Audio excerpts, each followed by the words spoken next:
পোনা দিয়ে মাছ চাষ করার সুবিধাগুলো হচ্ছে যে আপনি বছরে প্রায় 3 মাসের মতো সময় বেশি পাবেন।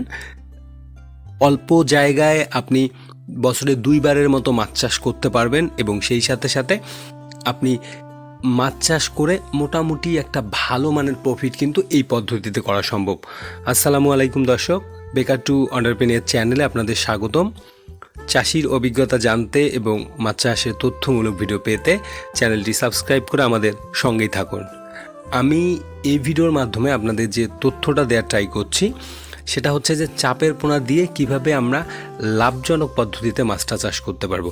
বিগত অনেক ভিডিওতে আমি বলেছি যে চাপের পোনাতে মাছ চাষ করলে সবচেয়ে বেশি যেটা সুবিধা সেটা হচ্ছে আপনি আগাম মাছ চাষটা শুরু করতে পারবেন।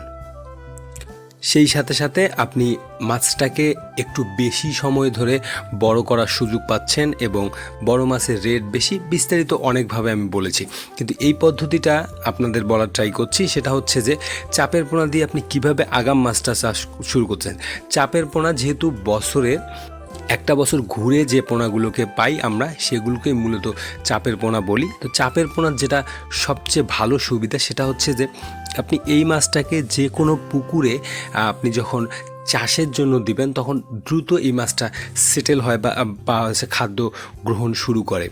এর কারণ হচ্ছে যে মাছটা যেহেতু বয়স বেশি থাকে সেক্ষেত্রে মর্টালিটিও কিন্তু কম হয়। মোটামুটি আমরা যে পরিমাণ সংখ্যায় দেই তার অল্প কিছু সংখ্যা বাদ দিয়ে আমরা এই মাছটাকে কাউন্ট করতে পারি।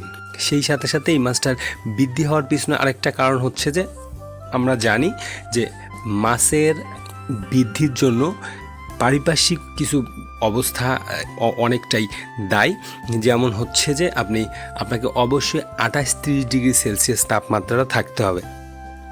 আপনি যদি লক্ষ্য করেন তাহলে জানবেন যে মোটামুটি ফেব্রুয়ারির শেষ থেকে বা মার্চ থেকে আপনি কিন্তু খুব সুন্দরভাবে 28-30 ডিগ্রি সেলসিয়াসের তাপমাত্রাটা কিন্তু পেয়ে যাবেন। তো সেক্ষেত্রে আমরা যদি নতুন পোনার জন্য অপেক্ষা করি তাহলে আপনাকে এই মাছটা ছাড়তে মিনিমাম মে জুনের দিকে যেতে হবে, কারণ আপনাকে কার্প মাছের রেনুটা যেহেতু আমরা একটু দেরিতে পাই, সেই সাথে সাথে এখানে আরেকটা প্রবলেম হয় যে আপনাকে রেনুটা ছাড়ার পরে এটা ফিঙ্গারলিং অথবা আপনার 1 ইঞ্চি 1.5 ইঞ্চি সাইজের আসতেও তো 25-30 দিন বা 40 দিন পর্যন্ত প্রয়োজন চাষের পুকুরে দেওয়ার জন্য। তো এই একটা প্রবলেম।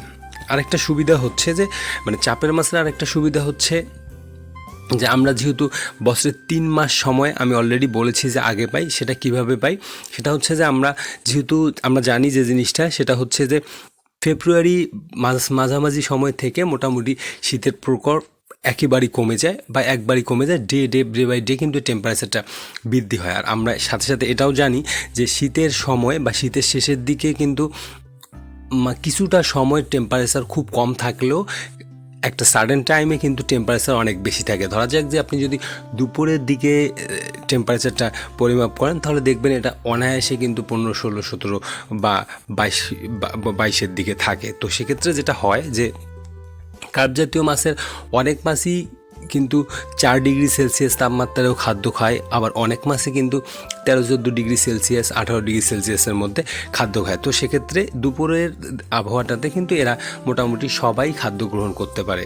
তো সেক্ষেত্রে আমরা যদি ফেব্রুয়ারি থেকে মাছটা চাষ শুরু করি তাহলে মোটামুটি 10-15 দিনের মধ্যে এরা সবাই সুন্দরভাবে খাদ্য গ্রহণ শুরু করতে পারবে। চাপের মাছের যেটা সুবিধা সেটা হচ্ছে যে আপনি যেহেতু 3 মাস আগে মাছটা শুরু করতে পারছেন সেক্ষেত্রে আপনি খুব দ্রুত কিন্তু এই মাছটাকে বাজারজাত করতে পারবেন।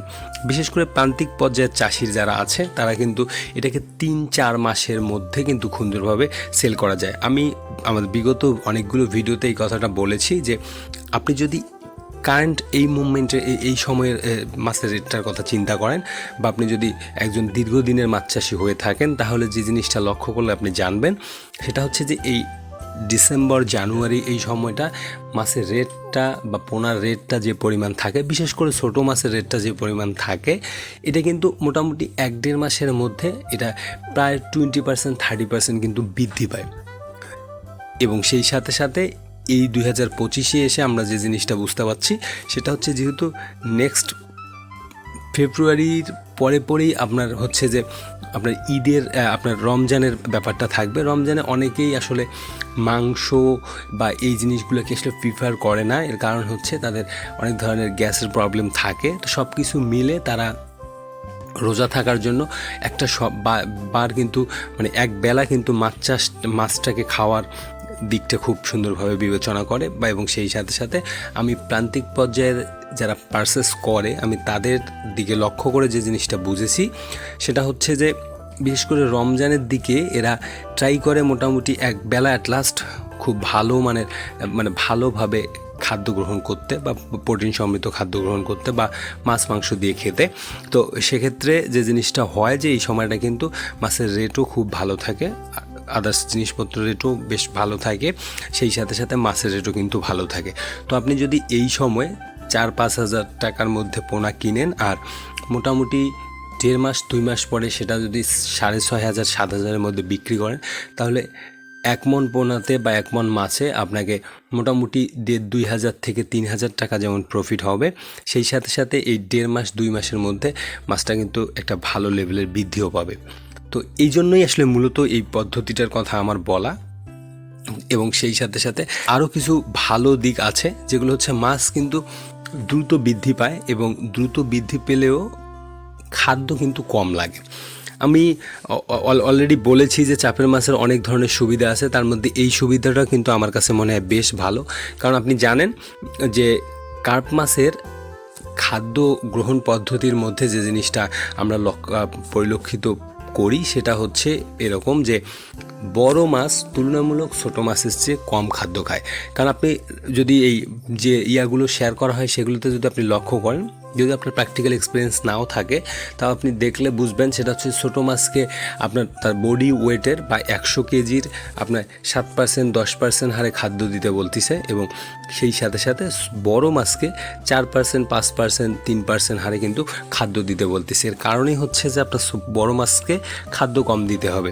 এবং সেই সাথে সাথে আরেকটা দিক হচ্ছে যে আপনি 1 কেজি সাইজের একটা মাছ বিক্রি করবেন যে রেটে, 2 কেজি 3 কেজি 5 কেজি সাইজের কিন্তু মাছটাকে আপনি বিক্রি করবেন আরও অনেক বেশি রেটে, প্রায় ডাবল বা তারও বেশি সময় কিন্তু তারও বেশি দামে কিন্তু মাঝে মাঝে আমরা এই জিনিসটা দেখি যে বিক্রি হয়।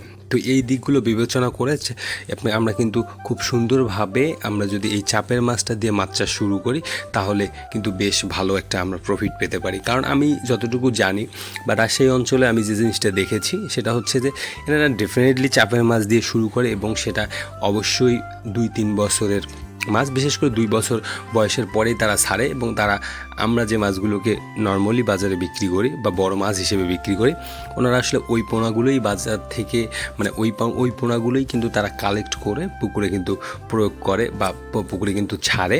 তো এই জন্যই আসলে তাদের মাছগুলো অনেক বৃদ্ধি পায় এবং একটা মাছই তাদের 15,000 20,000 পর্যন্ত বিক্রি হয় বলে আমি যেটা দেখেছি। তো আমি যে জিনিসটা আপনাদের বলার ট্রাই করছি সেটা হচ্ছে সাধারণ চাষিদের জন্য 2টা পদ্ধতি এই কিন্তু খুব সুন্দরভাবে কাজ করতে পারে।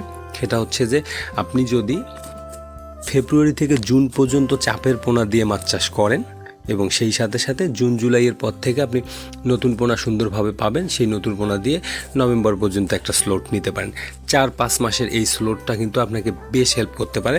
তাহলে আপনি আগাম মাছ চাষ শুরু করলে যে জিনিসটা আপনি পাচ্ছেন বছরে 2.5 থেকে 3 মাসের একটা ফ্যাসিলিটিস পাচ্ছেন, সাথে পোনা অ্যাভেলেবেল হওয়ার পরে আপনি কিন্তু নতুন পোনা দিয়েও মাছ চাষটা করতে পারছেন এবং বছরে আপনি 2টা হারভেস্ট কিন্তু করতে পারছেন খুব সুন্দরভাবে কার্প জাতীয় মাছের ক্ষেত্রে। তাতে যেটা হবে আপনার যে আপনি বছরে একটা স্লট করলে আপনার যে ফাইন্যান্সিয়াল কন্ডিশন বা আপনি যেভাবে মাছ চাষ করে প্রফিট করছেন সেটা যেমন একটু হলেও কম হবে, বিশেষ করে প্রান্তিক চাষির। তো সেক্ষেত্রে যদি এই পদ্ধতিতে আপনি চাষ করেন তাহলে আপনার যে জিনিসটা লাগছে সেটা হচ্ছে যে আপনাকে অবশ্যই সেচের আওতায় থাকতে হবে। এই পুকুরটা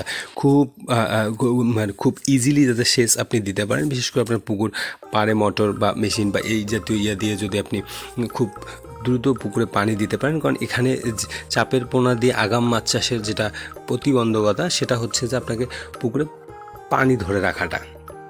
এখন অনেকের পুকুরে সাইডে বালু থাকে বা থাকে 500 চোয়ায় পানি বের হয়ে যায়, সেই পুকুরগুলো নির্বাচন যদি ভুল হয় তাহলে কিন্তু আপনার এই প্রজেক্টে লস হতে পারে।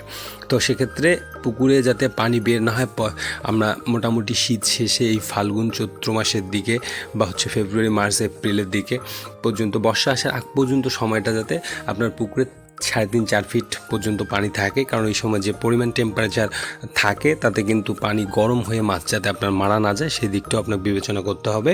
আরেকটা ব্যাপার যে আপনার পানি দেওয়ার কারণে আপনার যাতে অতিরিক্ত কস্টিং না আসে সেই দিকটাও আপনাকে বিবেচনা করে, যদি সব কিছু মিলে মনে হয় যে আপনি আপনার প্রজেক্টটা খুব কম খরচে ফেব্রুয়ারি মার্চ থেকেই মাছটাকে চাষ করে একটা ভালো প্রফিট করতে পারবেন, তাহলেই আপনাকে এই পদ্ধতিটা নিতে হবে। তো এই হচ্ছে মাছ চাষ সংক্রান্ত কিছু তথ্য এবং পরামর্শ।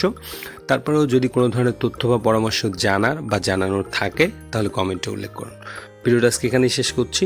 ধন্যবাদ সবাইকে।